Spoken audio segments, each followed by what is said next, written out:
Hello दोस्तों, आज की इस वीडियो में हम त्रिकोणमिति के बेसिक कॉन्सेप्ट को समझेंगे। तो आइए इस वीडियो को शुरू करते हैं। त्रिकोणमिति का यदि आप शाब्दिक अर्थ लें तो इसका अर्थ होता है तीन भुजाओं वाले संरचना या तीन कोणों वाले संरचना, अर्थात त्रिभुज का मापन। त्रिभुज का मापन करना ही त्रिकोणमिति है। अब किस प्रकार का त्रिभुज होगा, तो उसके लिए आइए पहले देखिए, एक चित्र बनाते हैं हम। ऐसा त्रिभुज जिसका एक कोण 90 अंश का हो। ये देखिए, ये 90 अंश का कोण दिखाई दे रहा है, तो ये कहलाता है समकोण त्रिभुज। जहां जहां पर भी इस प्रकार के त्रिभुज बनेंगे या ऐसा संरचना बनेगा, वहां वहां हम त्रिकोणमिति का उपयोग करेंगे। अब कोई कहे कि क्या हम चतुर्भुज पे इसको लगा सकते हैं या अन्य बहुभुज है उस पर लगा सकते हैं। देखिए इसमें, लेकिन हमको पहले इस तरीके से इसको समकोण त्रिभुज में बदलना होगा। क्या न्यून कोण वाले त्रिभुज पे हम इसको लगा सकते हैं त्रिकोणमिति को? बिल्कुल, यहाँ भी हो सकता है, लेकिन इसी तरीके से पहले इसको हम समकोण त्रिभुज में बदलना होगा। देखिए समकोण त्रिभुज में चेंज हो गया, दो समकोण त्रिभुज बन गए, तो हम यहाँ पर भी त्रिकोणमिति को लागू कर सकते हैं। तो एक बात तो क्लियर हो गया कि त्रिकोणमिति समकोण त्रिभुज पर ही लागू होता है। अब समकोण त्रिभुज के भुजाओं को देखते हैं कि इसकी भुजाओं को हम क्या क्या कहेंगे। तो जो समकोण होता है उसके सामने की भुजा, ये देखिए, ये सबसे लंबा भुजा होता है, ये कहलाता है कर्ण। ये समकोण त्रिभुज का सबसे लंबा भुजा होता है।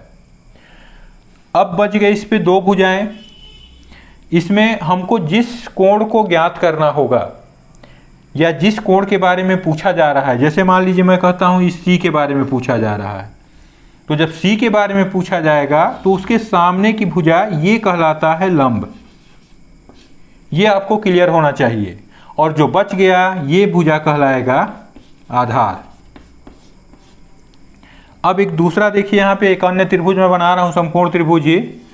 इस तरीके से यदि मैं एक दूसरा त्रिभुज बनाता हूँ समकोण त्रिभुज, इसमें ये कोण 90 अंश का हो गया, इसका भी नाम वही रख देते हैं ए, बी और सी।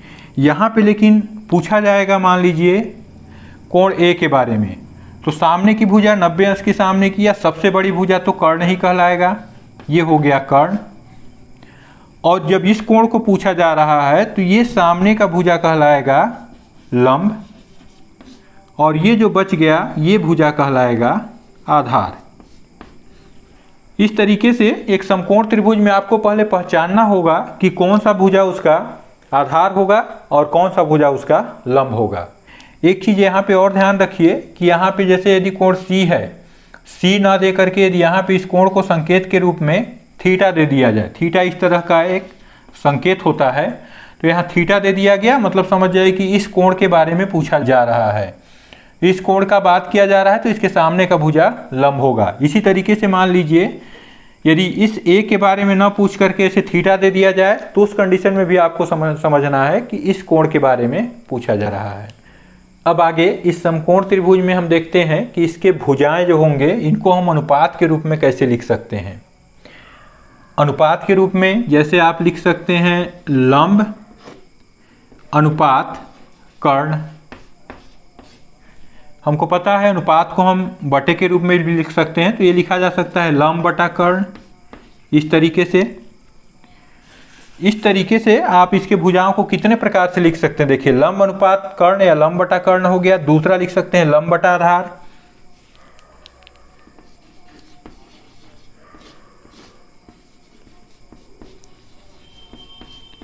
और आगे लिख सकते हैं आधार बटा लंब, आधार बटा कर्ण। दो इस तरीके से लिखा जा सकता है।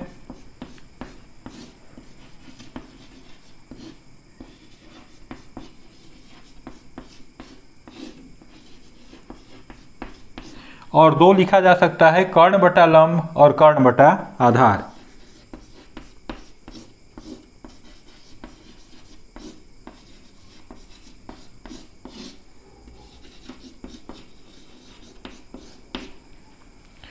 इन 6 के अतिरिक्त इसमें और कोई अनुपात बनेगा बिल्कुल नहीं। इस 6 के अतिरिक्त इसमें अन्य किसी भी प्रकार का अनुपात नहीं बनता। तो इसीलिए त्रिकोणमिति में सिर्फ 6 अनुपात पाए जाते हैं। 6 त्रिकोणमितीय अनुपात होते हैं, या आप उसको लंब बटा कर्ण कहिए, या इसको शॉर्ट फॉर्म में आप लिख सकते हैं साइन। किस एंगल या कोण के बारे में बात हो रहा है, सी, तो आप इसको साइन सी लिख सकते हैं, या फिर आप इसको जब थीटा दिया रहेगा तो आप लिख सकते हैं साइन थीटा। तो आप या कहिए लंब बटा कर्ण, या लंब अनुपात कर्ण कहिए, या उसको शॉर्ट फॉर्म में साइन थीटा कह दीजिए। 6 अनुपात होंगे, उनको हम कैसे याद करेंगे उसको देखिए। तो सबसे पहला जो अनुपात होता है ये होता है साइन थीटा। दूसरा अनुपात होता है कॉस थीटा। तीसरा टेन, कॉट, सेक और कोसेक थीटा। इसको याद रखने का सबसे सरल तरीका है, आप याद रखिए लाल बटा कक्का। ये हिंदी के शब्द में यूज करना है। लाल से आशय हो जाएगा यल से लंब, जहाँ जहाँ यल आएगा लंब यूज करेंगे। ए से आशय हो जाएगा आधार, और के से हो जाएगा कर्ण। तो आप इधर से बढ़ते जाइए ऐसे, और यहाँ साइन थीटा का मान हो जाएगा यल बटा के, अर्थात लंब बटा कर्ण। दूसरा कॉस थीटा ए बटा के, अर्थात हो जाएगा आधार बटा कर्ण। तीसरा लंब बटा आधार।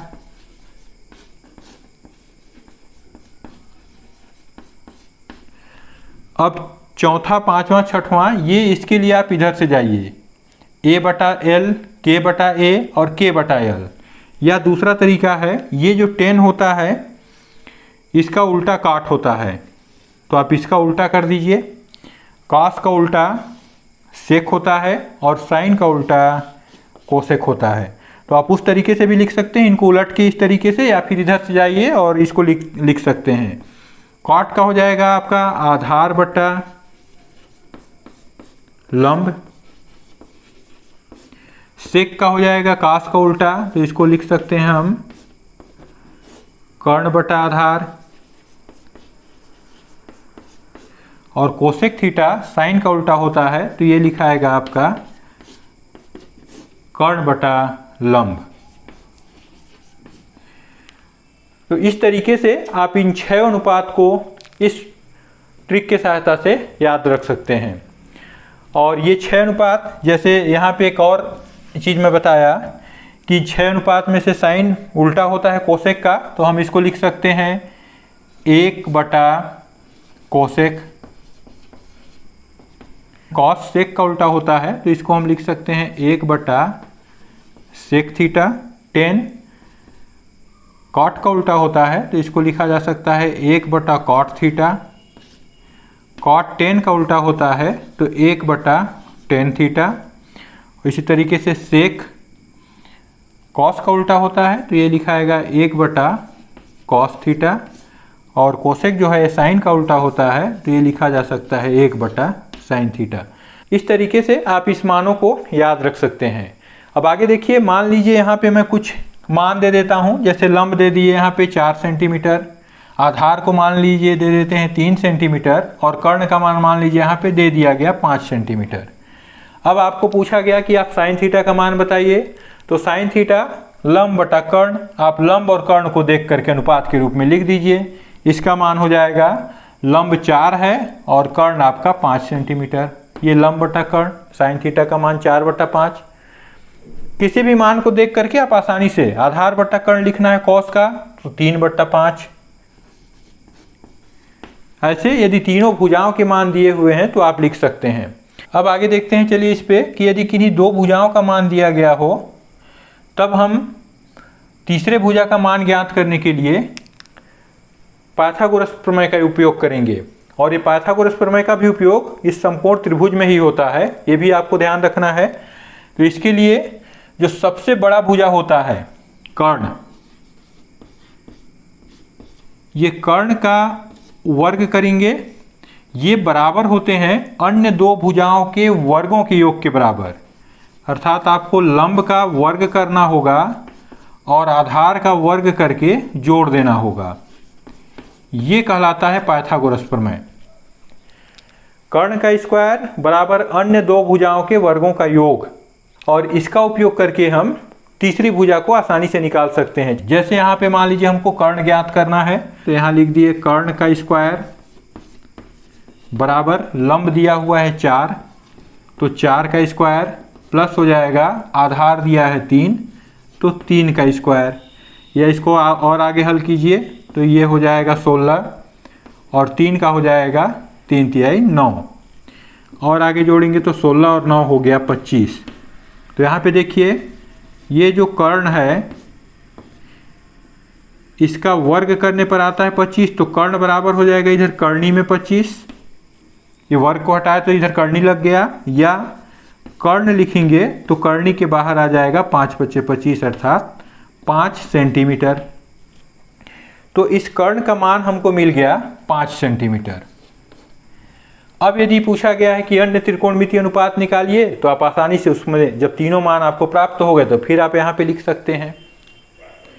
तो यहाँ पे पाइथागोरस प्रमेय भी बहुत महत्वपूर्ण है त्रिकोणमितीय अनुपातों को ज्ञात करने के लिए। आइए यहाँ एक प्रश्न दिया है कि यदि sin थीटा बराबर 5/13 हो तो अन्य त्रिकोणमितीय अनुपात ज्ञात कीजिए। यहाँ sin थीटा का मान दिया हुआ है कि sin थीटा बराबर 5/13, तो हम पहले sin थीटा का मान देखते हैं। sin थीटा बराबर होता है लंब बटा कर्ण। लंब का मान दिया हुआ है 5 और कर्ण का मान दिया हुआ है 13, तो ये हो गया 13 और ये हो गया 5। अब हमको तीसरा भुजा निकालना पड़ेगा आधार, तो उसको निकालने के लिए हम पाइथागोरस प्रमेय लगाएंगे।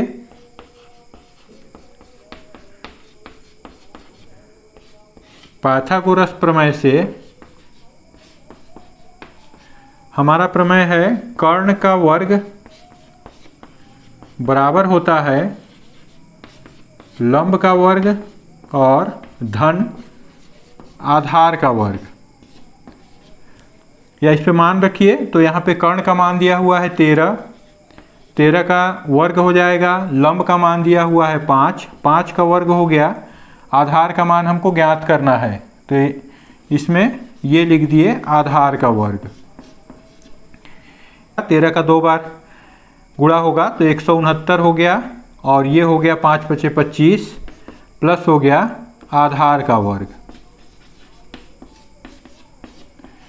इसको इधर लाइएगा तो 169 में ये घट जाएगा 25 और इधर बच गया आधार,